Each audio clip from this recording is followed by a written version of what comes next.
Abra sua Bíblia comigo, por favor, na primeira epístola de Pedro.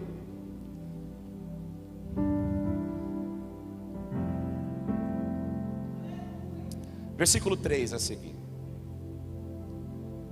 Espírito Santo de Deus, Tu és muito bem-vindo nesse ambiente. Flui em nosso meio com liberdade. Leva cativa a Tua presença, o nosso entendimento. Senhor, eu sou incapaz de convencer os corações com aquilo que irei dizer hoje, mas o Senhor pode. Então, Espírito Santo, por favor, cumpra a Tua vontade aqui. Que nós possamos sair daqui melhores do que chegamos, possamos sair daqui entendendo a Tua palavra. Senhor, repreenda toda a distração do nosso meio, cerque esse lugar com fogo e com poder. Repreenda agora toda oposição espiritual, Senhor.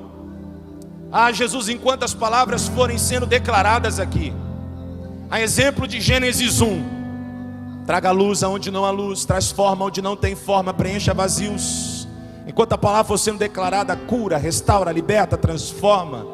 Enquanto a palavra for sendo declarada, Senhor, opere o Teu milagre em nosso meio e glorifica o Teu nome mais uma vez. Amém.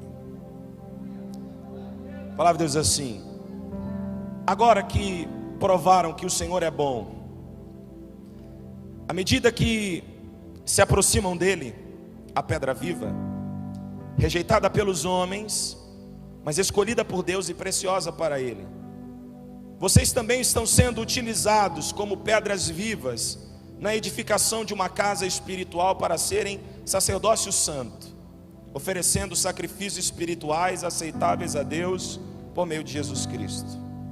Pois assim está dito na Escritura: eis que ponho em Sião uma pedra angular, escolhida e preciosa, e aquele que nela confia jamais será envergonhado. Preste atenção, queridos, porque nesse texto o apóstolo Pedro está dando evidência de que a pedra angular, a pedra que sustenta a obra de Deus, a igreja de Jesus, é Cristo Jesus.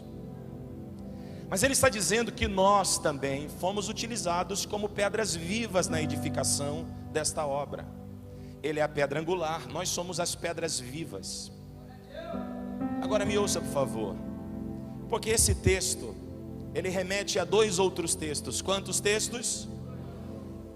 Uma profecia do profeta Isaías e uma conversa entre Jesus e Pedro.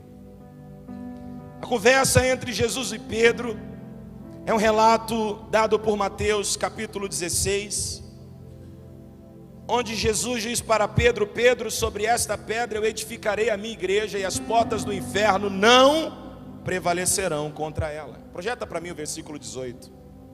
O texto diz assim: e eu digo que você é Pedro, e sobre esta pedra edificarei a minha igreja, e as portas do Hades não poderão vencê-la. Então Jesus, em uma conversa com Pedro, e quando nós lemos de forma rápida, dá a entender que ele está dizendo que Pedro é esta pedra. Mas se nós formos para o grego, nós vamos descobrir que Jesus usa um trocadilho de palavras: Petros, definitivo masculino, e Petras, definitivo feminino. Pedro é Petros. Quando ele diz sobre esta pedra edificarei a minha igreja, ele usa Petras. Então no original ele não está falando a mesma coisa.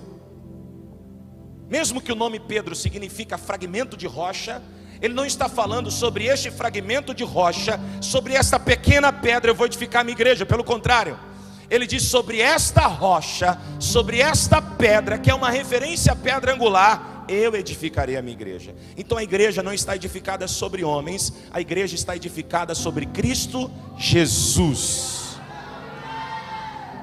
Em outras palavras, o que eu estou dizendo é que o centro da igreja, ou seja, tudo na igreja deve convergir para a glória de Jesus, nosso Senhor e Salvador, Filho do Deus vivo, aquele que veio para nos salvar, nos justificar, nos regenerar, nos perdoar, nos reconciliar com Deus.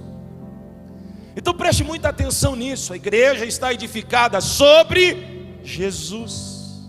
Se não fosse, quando esses homens morreram, a igreja teria junto deles desaparecido da história. Mas já se passaram mais de 2000 anos, não importa tamanhas tentativas do inferno para destruir a igreja, ela continua de pé e continuará de pé até o dia do Senhor. Porque a mão que sustenta a igreja é a mesma que sustenta o universo e todas as coisas. Amém? Agora, preste atenção nisso. Preste atenção. Quando Pedro diz na sua epístola: olha, ele é a pedra viva, ele é a pedra que foi aprovada, ele é a pedra que sustenta a igreja, e nós somos as pedras vivas que a compõem. O próprio Pedro está dando testemunho de que essa pedra, dessa conversa aqui, era Jesus. Pode manter no texto, por favor. Preste atenção. Pedro quem está dizendo que a pedra é Cristo.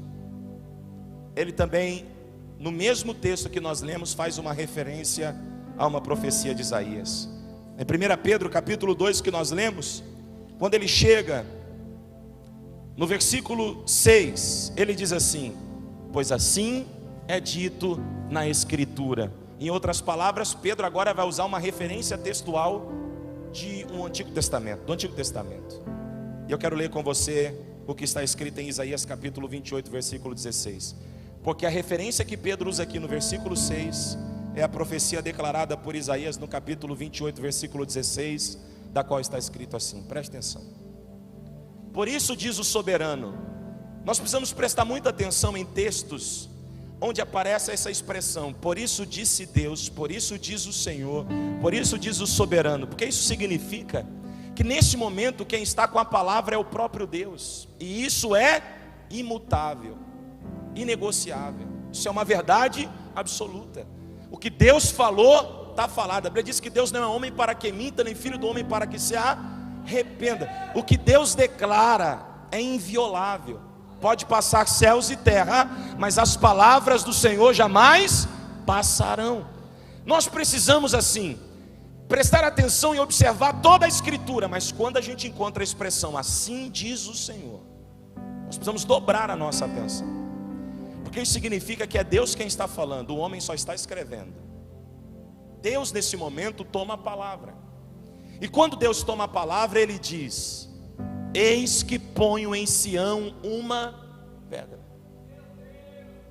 Sião é uma referência a Jerusalém.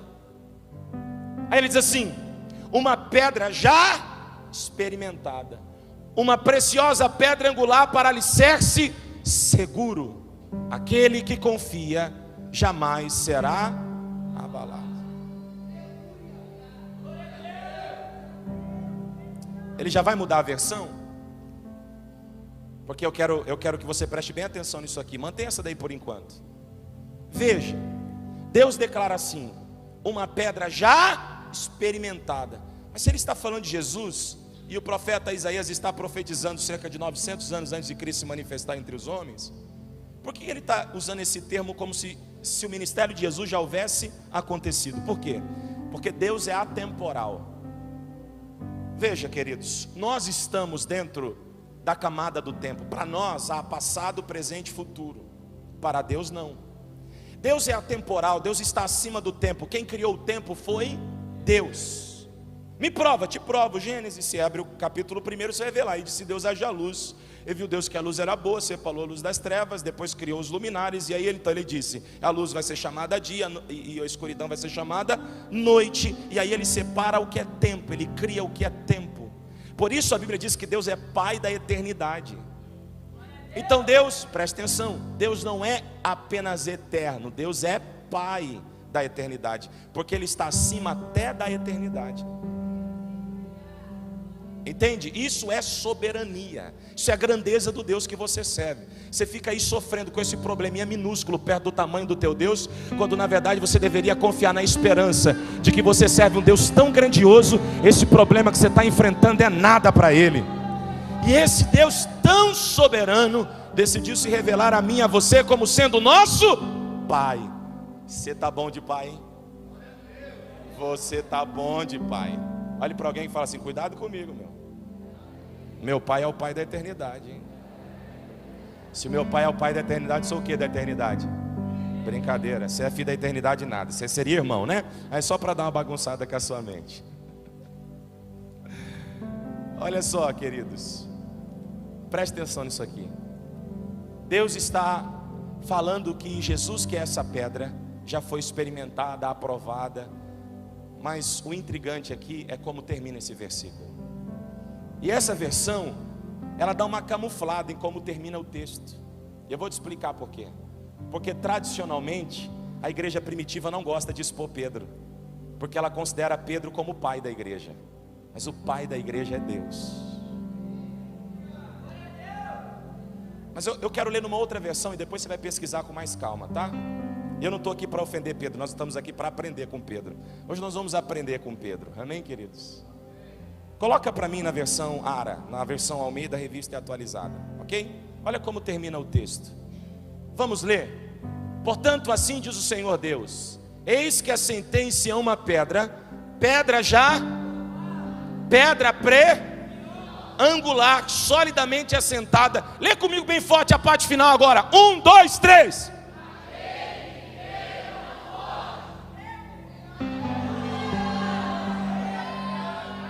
Lembrou de alguma coisa, Evandro?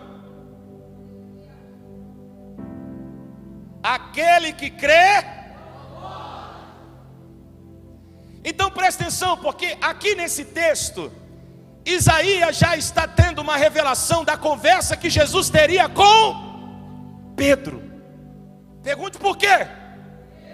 Porque Pedro fugiu.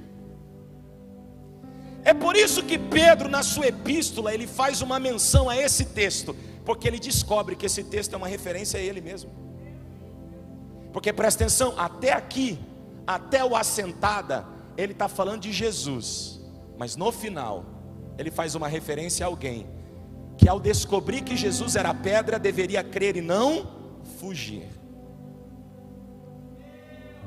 Mas agora preste muita atenção que eu vou te dizer, porque Pedro é aquele homem que teve a péssima experiência de ter pescado uma madrugada inteira e não ter pegado nada. E Jesus aparece na margem, sendo empurrado por uma multidão que quer e deseja ouvi-lo. Então Jesus se aproxima de Pedro, que está lavrando as redes, e diz: me empresta o teu barco. E Pedro empresta o barco. Jesus sobe no barco, Jesus prega para a multidão. Aí diz para Pedro: afasta mais o barco. Ele vai para uma água mais profunda. E aí então Jesus diz: lança a rede. E Pedro diz: Senhor, mestre, pescamos a noite inteira, não pegamos nada.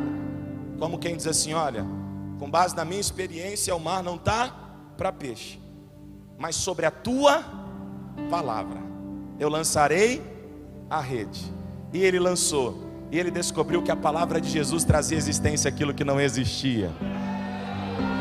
O que não existia no barco de Pedro era peixe, mas sobre a palavra, o que é que Jesus trouxe à existência? Peixe. Porque preste atenção numa coisa, a ordem sempre será a mesma. Antes de Jesus usar o teu barco para suprir as suas necessidades, Ele vai usar o teu barco para suprir a necessidade de alguém.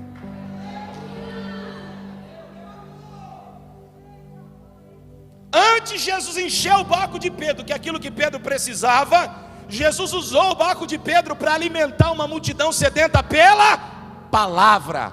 Pode falar? Empresta o teu barco para Jesus. Empresta a tua casa, empresta a tua vida, empresta teu coração, empresta a tua boca, empresta a tua vida. E você vai perceber que Ele vai começar a usar você para abençoar alguém, para socorrer alguém, para fortalecer alguém, para estender a mão para alguém. E vai ter dias em que você vai dizer assim: mas como é que pode? Eu estou passando por momentos tão difíceis, eu não tenho capacidade para ajudar, eu não tenho capacidade para instruir. Quem sou eu para aconselhar? Não é você, meu filho, não é você, minha filha, é só Jesus usando o seu barco para socorrer alguém. Deixa a palavra vir, deixa a palavra surgir, porque eu já me senti assim quantas vezes, do outro lado da mesa, aconselhando alguém em uma área que eu não estava vencendo. Quantas vezes eu voltei para casa frustrado, dizendo: Senhor, mas você tem certeza? Não tem gente mais habilidosa, não tem gente mais preparada, não tem alguém que está vencendo nessa área? Mas é assim. Antes de Jesus usar o teu barco para suprir a tua necessidade, diga para alguém: Ele vai usar você para suprir a necessidade de alguém. Mas olha para mim, você não pode parar nessa fase da vida. Olha o que eu vou te dizer agora, eu já disse isso aqui, vou dizer de novo. O texto diz que o barco encheu de tanto peixe que ia a pique. O que significa? Que o barco estava afundando. Aí Pedro dá sinal para os colegas encostam, os sócios encostam, e o barco deles também é cheio de peixe. Agora eu quero que você preste atenção numa coisa. Antes dos colegas encostarem, estava cheio de pescador na margem, a multidão alimentada pela palavra estava na margem, e esse está vendo o barco que Jesus pegou emprestado lá no meio afundando. O que você acha que passou na cabeça deles? Coitado Pedro, emprestou o barco para Jesus, e em vez da situação melhorar, está piorando. Quem está na margem da vida não está entendendo o que você está enfrentando no meio do mar. Então é natural que alguém diga para você: você ainda não se deu conta que você começou a servir Jesus, tua vida piorou? Vai ter pessoas que vão te confrontar, dizendo para você que a vida piorou, que servir Jesus é difícil mesmo, que servir Jesus é um negócio complicado, porque aí o diabo se levanta e ficam infernizando a tua cabeça que servir Jesus nos apresenta ao fracasso. Mas eu vim desmistificar essa inverdade, dizer para você que servir Jesus é viver de vitória em vitória, de triunfo em triunfo. Teu barco pode até parecer que está afundando, mas é porque ainda você não se deu conta que os peixes que você precisava já estão entrando para dentro. Levante uma das suas mãos que eu quero profetizar na vida de alguém essa noite. Seu barco não vai afundar, ele só será cheio do milagre, ele será cheio da provisão, ele será cheio do socorro de Deus. Se prepare para viver o extraordinário. Jesus vai encher o barco de alguém. Deixa eu ver se alguém acredita nessa palavra aqui. Deixa ele encher o seu barco. Mas se você ficar olhando para o que está acontecendo na margem, você vai perder a oportunidade de arrastar a rede. Se você parar para ficar observando o que eles estão dizendo na margem, você vai perder a oportunidade de puxar o milagre nas redes. Diga para alguém: o milagre está no fundo.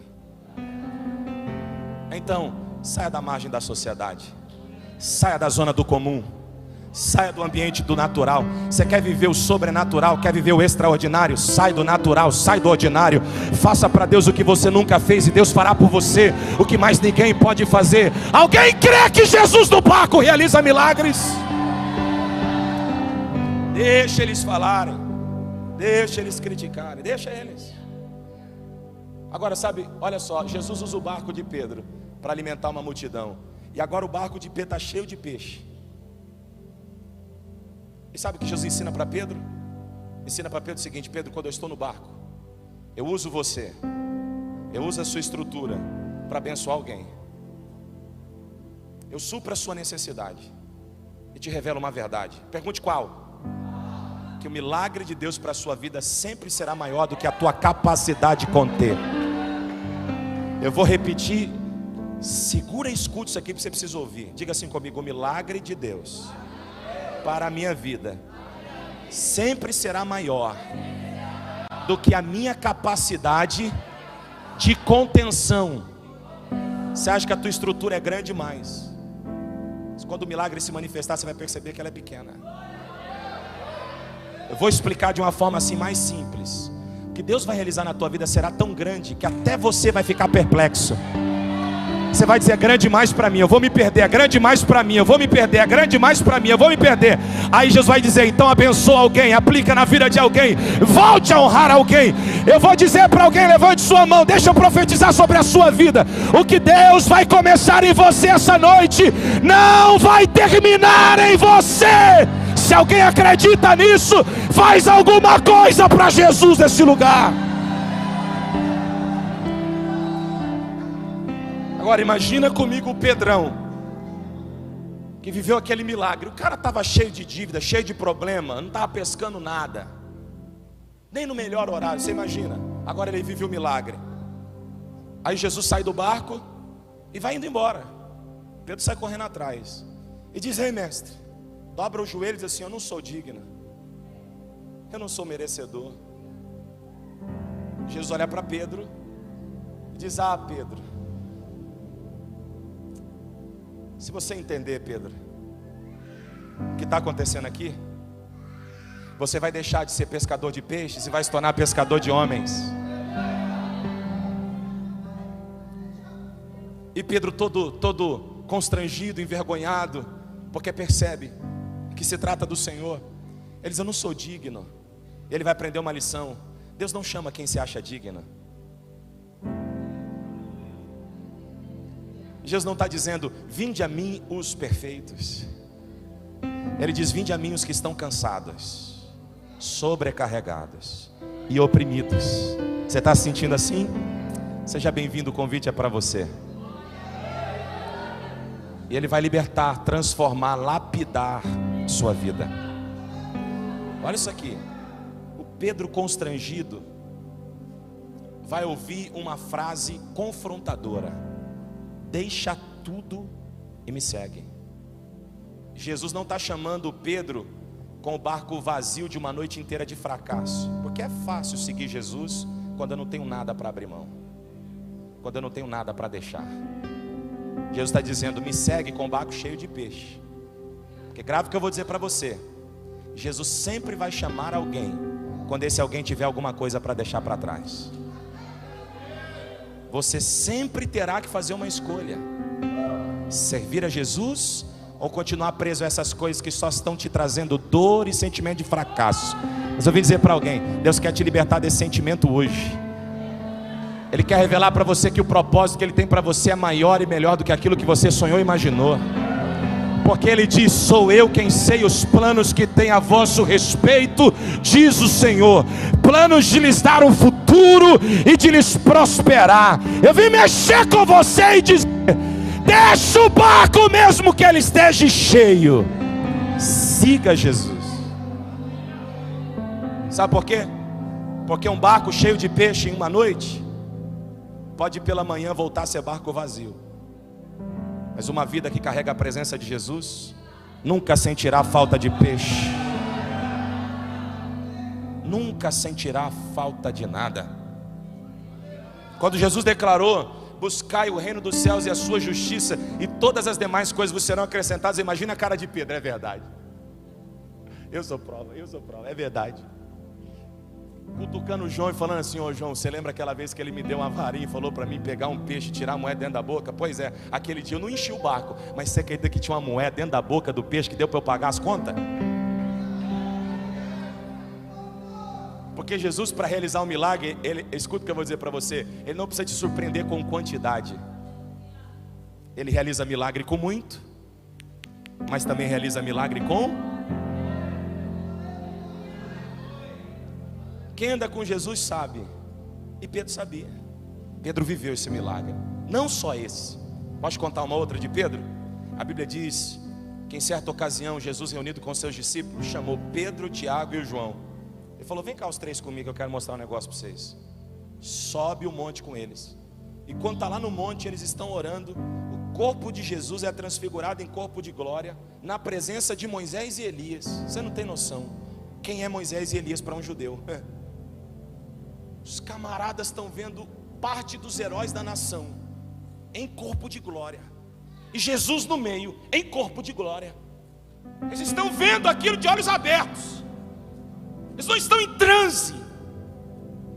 Então eles ouvem o próprio Deus dizendo: este é o meu filho, a ele ouvi. Eles ouvem o próprio Moisés e Elias dando testemunho de quem é Jesus. Pedro sabe que Jesus é Deus. Quando Jesus perguntou para os discípulos: quem sou eu para a multidão? Eles responderam assim: então, a multidão está dizendo que o Senhor é Elias, Jeremias. Tem gente, Jesus, dizendo que o Senhor é até João Batista. Está uma confusão na cabeça desse povo aí. E Jesus pergunta: mas e vocês? Quem diz que eu sou? Aí Pedro diz assim: tu és o Cristo, Filho do Deus Altíssimo. Jesus olha para Pedro e diz assim: Pedro, o que você acabou de dizer não é obra do seu pensamento, isso é uma revelação do céu. Pedro tinha uma revelação de quem era Jesus. Ele não só viu, ele recebeu revelação. Eu quero lembrar você que no dia que Jairo, aquele homem famoso, respeitado e admirado, abriu mão de toda a sua fama, correu o risco de perder a sua posição na sociedade, se dobrou aos pés de Jesus e pediu para que ele fosse à casa dele curar a filha. E quando Jesus chega lá, a filha está morta. Quem entrou no quarto com Jesus? Pedro. Pedro viu a menina morta, gélida, pálida, em cima da cama. Pedro viu Jesus chegando do ladinho da cama, enquanto o pai e a mãe choram em desespero, olhando para a menina e dizendo: menina, levanta-te. E a menina voltando à vida e se levantando em cima da cama. Pedro estava lá. Pedro viu. Pedro viu a pedra sendo aprovada. Pedro viu a pedra sendo aprovada. Ele viu. Pedro estava no dia em que o mensageiro enviado por Marta e Maria chega até eles assim: ó, vai visitar o teu amigo Lázaro, porque ele está à beira da morte. Pedro estava lá quando Jesus diz: essa doença, a enfermidade não é para a morte, mas é para que o nome do meu Pai seja glorificado. Pedro estava lá. E Pedro estava também no episódio triste, quando Jesus chega e Lázaro está morto. Pedro ajudou a tirar a pedra do túmulo, que a mulher sozinha jamais teria força para arrancar. Pedro estava lá. Pedro sabia que o morto era um morto de 4 dias. E Pedro sabe o que acontece com alguém que morre há 4 dias. Ele mexe com peixe, brincadeira. Cheira mal. É impossível voltar à vida. Porque segundo as tradições judaicas, o morto só pode voltar à vida no máximo ao 3º dia.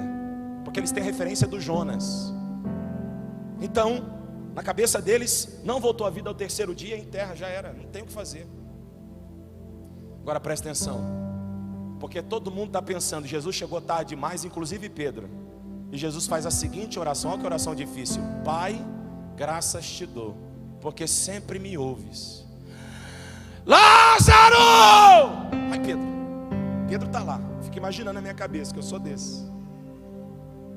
Sai para fora! Ele olha para dentro do túmulo e adivinha? Ao Lázaro, todo atado. 4 dias de morto, irmão. Pedro vê isso. Agora você imagina o semblante de Pedro. Ele chorava, ele se alegrava. Pedro ficava: uau, eu estou do lado dele, cara. É ele mesmo, eu ando com ele, eu durmo na mesma casa, eu como na mesma mesa, que privilégio. Eu só era um pescador, o improvável, eu ando com ele. Imagina a alegria do Pedro. Alguém como Pedro, que viveu as experiências que Pedro viveu ao lado de Jesus, daria a vida fácil por Jesus, sim ou não? Rapaz, eu tenho certeza que é ele. E foi o que Pedro fez várias vezes. Se colocou à disposição para morrer por ele. Mas houve uma quinta-feira que Jesus, sentado à mesa com os seus discípulos, ele diz: um de vocês vai me trair. Pedro fica indignado. Ele diz assim: eu? Só está enganado. Não pode ser eu, porque todos os outros podem te negar. Eu, porém, jamais te deixarei. Se necessário for morrer por ti, eu morro. Jesus olha nos olhos de Pedro e diz: Pedro, hoje mesmo tu me negarás 3 vezes. Eu fico imaginando o coração de Pedro. Jamais, depois de ter vivido tudo que eu vivi, eu andei por cima das águas. Porque ele falou: vem. Quando eu estava afundando, ele me pegou pela mão e me fez voltar em segurança para o barco. Eu traí? Não. Eu estava lá no Sermão do Monte, igual criancinha, sentada aos pés, ouvindo ele revelar sobre as verdades de Deus. Não, eu não. Eu tenho certeza que comigo não vai acontecer.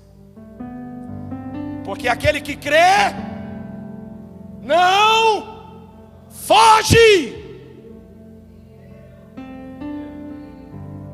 Você conhece a história, e você sabe, Pedro negou ou não negou? Agora olha para mim. Se Pedro, com toda essa experiência, negou Jesus, será que eu e você somos suscetíveis a negar?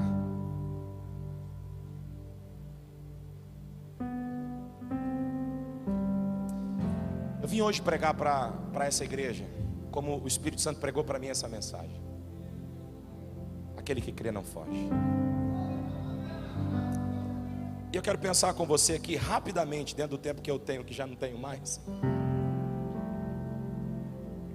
Ou não dá, é verdade. Vai ter que ficar para domingo que vem, vocês me perdoem de coração. Vamos colocar de pé.